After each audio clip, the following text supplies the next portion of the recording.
से करेंगे। ये बड़ी खबर आपको बता दें, चंडीगढ़ से किरण खेर का टिकट काट दिया गया है। ये बड़ी खबर आपको बता रहे हैं,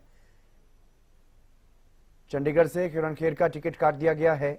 बीजेपी ने नई सूची जारी की जिसमें चंडीगढ़ से संजय टंडन को उम्मीदवार बनाया गया है। संजय टंडन भी भारतीय जनता पार्टी के वरिष्ठ नेता हैं और चंडीगढ़ में प्रदेश अध्यक्ष भी रह चुके हैं बीजेपी के। यूपी के 7 और बंगाल के 1 उम्मीदवार का ऐलान किया गया है, यानी कि कुल मिलाकर के 9 उम्मीदवारों के नाम जो हैं वो जारी किए गए हैं। भारतीय जनता पार्टी की तरफ से 10वीं सूची जारी की गई जिसमें कुल 9 नाम हैं, जिसमें से एक चंडीगढ़ का भी नाम है। चंडीगढ़ से संजय टंडन को उम्मीदवार बनाया गया है। वर्तमान में वहां से सांसद किरण खेर हैं, बॉलीवुड अभिनेत्री हैं किरण खेर, और उनका टिकट अब कट गया है क्योंकि संजय टंडन को चंडीगढ़ से उम्मीदवार बनाया गया भारतीय जनता पार्टी की तरफ से। लिस्ट आप इसमें देखिए, और चंडीगढ़ से संजय टंडन के नाम का ऐलान भारतीय जनता पार्टी की तरफ से किया गया है।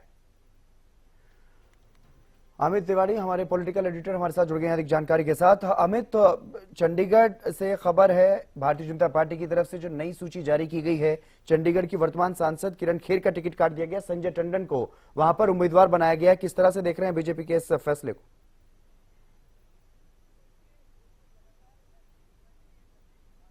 पार्टी की लिस्ट जारी, पुराने जो चेहरे हैं उनके नाम कटे हैं, तो ऐसे में अब ये जो 10वीं सूची आज जारी की है भारतीय जनता पार्टी ने, उसमें बड़ा नाम जिसका कटा है वो अभिनेत्री किरण खेर है।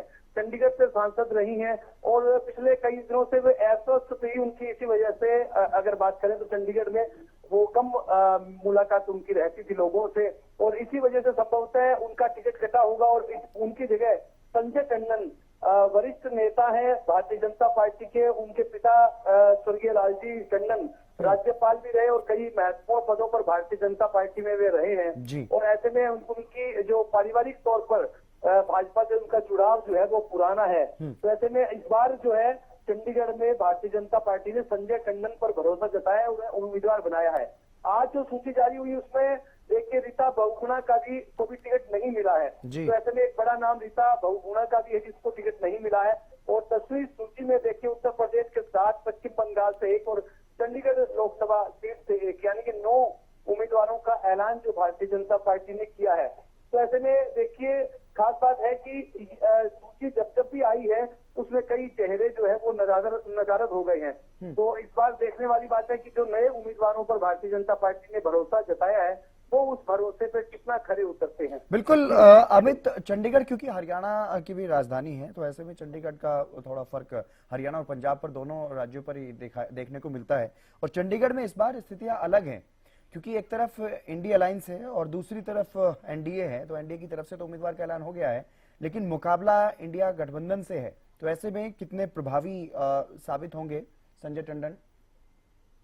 देखिए हितेंद्र, आपका कहना दुरुस्त है कि संजय टंडन की परफॉर्मेंस कैसी रहेगी। देखिए सबसे जो इसमें अहम बात यही है कि चंडीगढ़ पर देखिए पंजाब और हरियाणा हमेशा अपनी दावेदारी जताते रहे हैं, तो इस सीट पर निगाहें दोनों ही राज्यों की रहती है। और ऐसे में आम आदमी पार्टी का देखिए पंजाब पर उनकी सरकार है, और पहले भी मेयर चुनाव में जिस प्रकार का हमने देखा जो माहौल बना, और उसके बाद न्यायालय के हस्तक्षेप के बाद कैसे चेयर जो मेयर है वे आए, उनका नाम सामने आया। तो ऐसे में यह सीट जो है इस बार काफी कुछ डिसाइड करने वाली रहेगी। इंडिया गठबंधन की ओर से हालांकि उम्मीदवार का ऐलान नहीं हुआ है, भारतीय जनता पार्टी ने उम्मीदवारों के ऐलान के मामले में बढ़त हासिल कर रखी है, इसमें कोई दो राय नहीं है।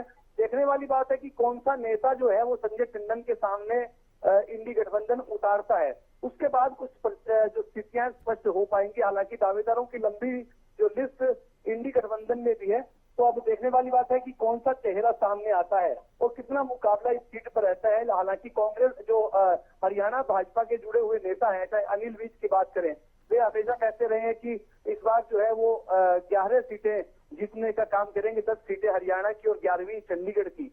तो वो उनका दावा कितना सही बैठता है वो देखने वाली बात होगी। और एक और खास बात है, इस बार जो सूची जारी की गई है केंद्र, इसमें उत्तर प्रदेश की बलिया सीट का भी जिक्र है। उसमें देखिए पूर्व प्रधानमंत्री चंद्रशेखर के बेटे नीरज शेखर को भी मौका दिया गया है, तो यह भी एक अपने आप में बड़ी खबर है बीजेपी के लिहाज से भी। जी चलिए, बहुत शुक्रिया तमाम जानकारी देने के लिए अमित। तो बीजेपी ने संजय टंडन को चंडीगढ़ से उम्मीदवार बनाया है और जो यहां से सांसद रही हैं किरण खेर, उनका टिकट कट गया है। अपने आप में बड़ी खबर चंडीगढ़ के लिहाज से।